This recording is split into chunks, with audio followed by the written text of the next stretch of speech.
మధ్యలో కాపలా కాసేది. ఒకప్పుడు నేను వచ్చినా సీతక్క వచ్చినా ఎవరం ఇందులో అధికారులను కలవడానికి వస్తే బయటనే పోలీసులు అరెస్ట్ చేసి తీసుకెళ్ళి పోలీస్ స్టేషన్లలో నిర్బంధించే పరిస్థితి. అక్కడి నుంచి ఈరోజు ఈ సచివాలయం తెలంగాణ ప్రజలది, మీలాంటి వాళ్ళందరూ ఇందులోకి రావచ్చు, ఇది మనది అని ఒక నమ్మకం కలిగించడానికి ప్రత్యేకంగా సచివాలయంలోనే ఈ కార్యక్రమాన్ని ఏర్పాటు చేద్దామని ఉప ముఖ్యమంత్రి గారు సూచన చేయడం, మేము ఆమోదించి మిమ్మల్ని అందరినీ కూడా ఇక్కడికి ఆహ్వానించడం జరిగింది. ఈరోజు నా సూచన ఒకటే, మీ అన్నగా మీరు ప్రిలిమ్స్ క్లియర్ చేయడం కాదు, మెయిన్స్ క్లియర్ చేసి ఇంటర్వ్యూలలో కూడా సెలెక్ట్ అయ్యి తెలంగాణ ప్రతిష్ట పెంచాలి. ఈరోజు బీహార్, రాజస్థాన్, ఇతర రాష్ట్రాల నుంచి అత్యధికంగా ఐఏఎస్లు, ఐపీఎస్లు, ఐఆర్ఎస్లు, ఐఎఫ్ఎస్లు ఇతర అధికారులుగా ఎంపికై వాళ్ళు ఈ దేశ సేవలో కానీ అత్యధికంగా భాగస్వాములు తీసుకుంటున్నారు.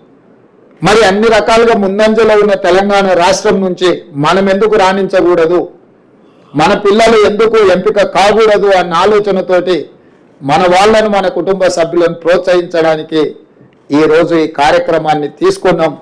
మీకు సంపూర్ణంగా విశ్వాసం కల్పిస్తున్నది రాష్ట్ర ప్రభుత్వం. ఈ ప్రభుత్వం మీది, మీకు అండగా నిలబడుతుంది. మీరు ఏమాత్రం ఆలోచన చేయకుండా పరిపరి విధాలుగా మీరు ఆలోచన చేయాల్సిన అవసరం లేదు. పరీక్షల మీదనే దృష్టి పెట్టండి, రాణించండి, ఎంపిక అవ్వండి.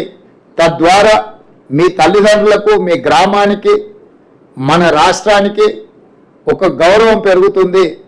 ఆ విధంగా మీరు ముందుకు వెళ్ళాలని తెలియజేస్తూ, అదేవిధంగా బట్టి విక్రమార్క గారు కొన్ని అంశాలను ప్రస్తావించారు. యంగ్ ఇండియా స్కిల్స్ యూనివర్సిటీ గురించి. ఈరోజు తెలంగాణలో విద్య సర్టిఫికెట్ కోర్సులకు మాత్రమే పరిమితం అవుతున్నది. నేను చాలామంది ఇంజనీరింగ్ గ్రాడ్యుయేట్స్తో నేను ఇంటరాక్ట్ అవుతున్నా, మాట్లాడుతున్నా. ఇంజనీరింగ్ సర్టిఫికెట్ తీసుకొని బయటకు వస్తున్నారు, కానీ వాళ్ళ యొక్క నైపుణ్యం ఆ స్థాయిలో లేకపోవడం వల్ల నిరుద్యోగ సమస్య పట్టి పీడిస్తుంది. ఇంకొక పక్కన పరిశ్రమలకు సంబంధించిన వ్యక్తులు, పరిశ్రమలు నెలకొల్పిన వాళ్ళు వస్తున్నారు.